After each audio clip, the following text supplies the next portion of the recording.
Hello everybody, welcome back to my channel. My name is Rabya and welcome to video number 42 for me. Today I wanted to go over 5 products that did not work out for me based on recommendations that I found from other YouTubers or influencers.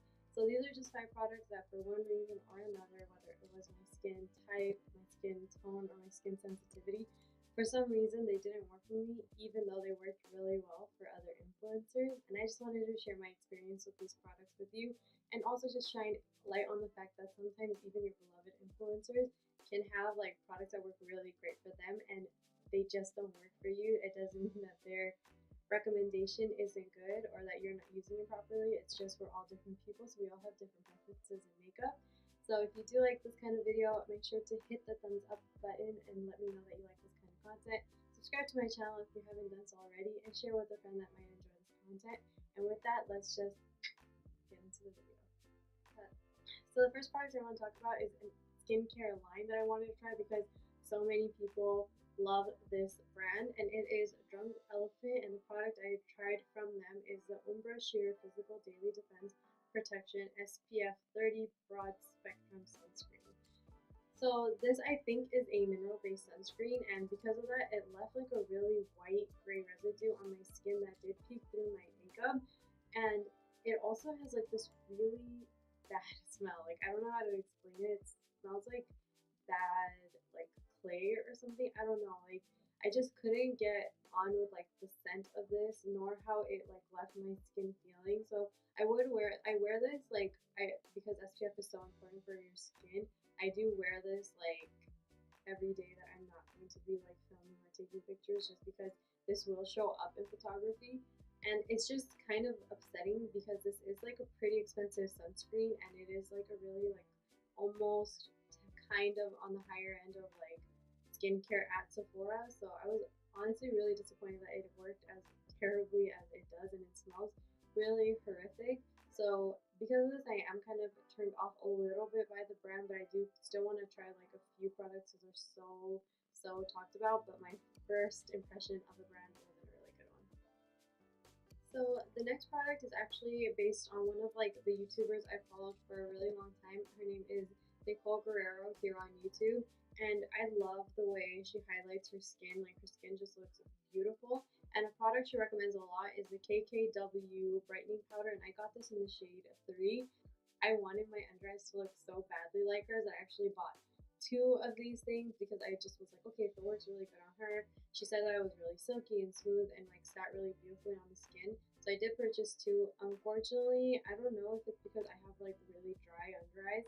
This makes my under eyes look super crepey and like super aged, which really sucks. And like the yellow doesn't really do a good job of brightening my under eyes. I do have like super pigmented under eyes, and Nicole is on the lighter like side of like skin tones. So maybe it works a little bit better if you're lighter, but on my skin tone this like worked terribly. But and it which is crazy because like she numbered it based on like skin tones. Like 1 was fair, 2 was medium, 3 was supposed to be like medium tan, and then like I think the 4th one was meant for dark skin. So it's crazy that this shade of yellow didn't work for me. But yeah, this product is a for sure fail for me. The next product is actually a recommendation from my favorite YouTuber of all time, and Desi Perkins, and she loves House of Lashes iconic lashes. So House of Lashes always does have sales, so I purchased these are the House of Lashes original iconic lashes, and these are the House of Lashes Pixie Lux lashes. And you can see that they're really dramatic and fluffy, but the thing that sucks about these, especially if you're a beginner, is they're super hard to put on. The band is so thick that it doesn't sit and it's really hard to maneuver. And I find that if you cut these, like it really takes away from like the beauty of the lash, which honestly really sucks. And they are more reasonably priced compared to like Lily lashes and velour lashes, but they are again like pretty expensive for lashes. So it sucks that I've had these in my collection for like 2 years, and I bought like a whole bunch because I just was like, I want my eyes to look like Desi Perkins. And I've given so many of them away to like friends that do like wearing eyelashes, like hoping that they would come to use to them. But like it's such like it's so upsetting that I wasn't able to get use out of these. But so these lashes, the originals, do not work for me.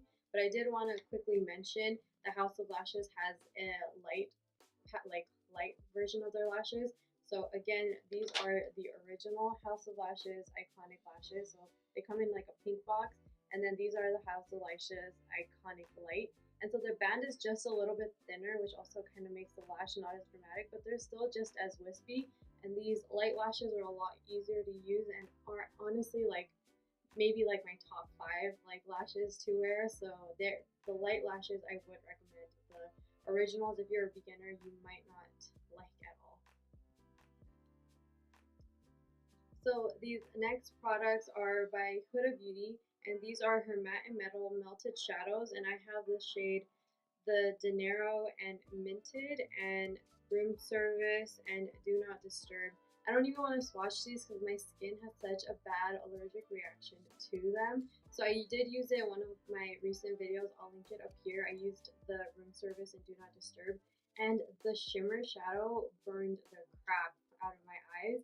And also when I swatched it on my hand, they did kind of like leave a rashy finish on my hand, which honestly sucks because these are like some like super Instagram like products. I bought these because so many girls on Instagram were like showing how easy they were to use and how fun it was to apply and how beautiful the pigmentation was, that I like literally like this minted color I would have never purchased on my own, but it just looked so beautiful on so many different like girls.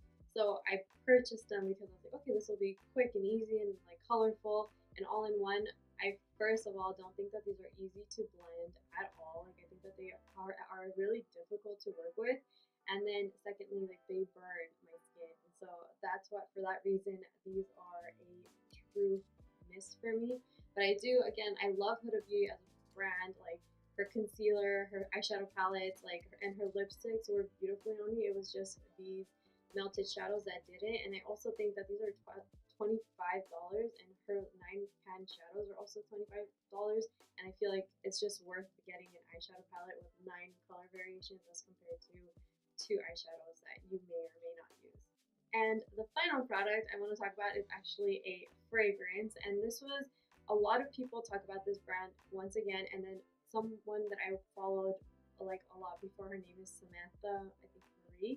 She does fashion videos, and she raved and raved and raved about this perfume. So I couldn't find it in a lot of stores. Like they do carry it at Sephora, but I couldn't find it at a Sephora to smell. So just because she loved the smell of it and the way she talked about it, I purchased it, and it is the Jo Malone Peony and Blush Suede fragrance. And I don't even know what to say. Like, it's not a bad scent. So that's why I think it's like hard with fragrances. It's because it doesn't smell bad. It just does not work with my skin.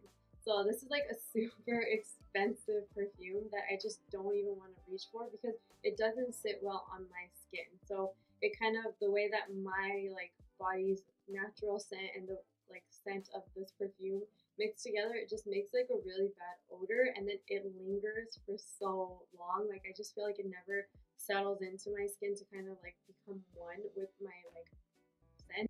And so for that reason, I don't like this. And I've kind of just learned my lesson. Like I need to go and smell perfumes in person before purchasing, especially something so expensive. This is like $120, I want to say, and I got it during like the 20% off sale, which made it a little bit better, but like still it's like really expensive, and it just sucks that like it's such an expensive product that I don't even want to reach for. So for that reason, it is a fail for me. And with that last product, that was 5 products that were highly recommended to me by YouTubers or influencers in general, but did not work for me for one reason or another.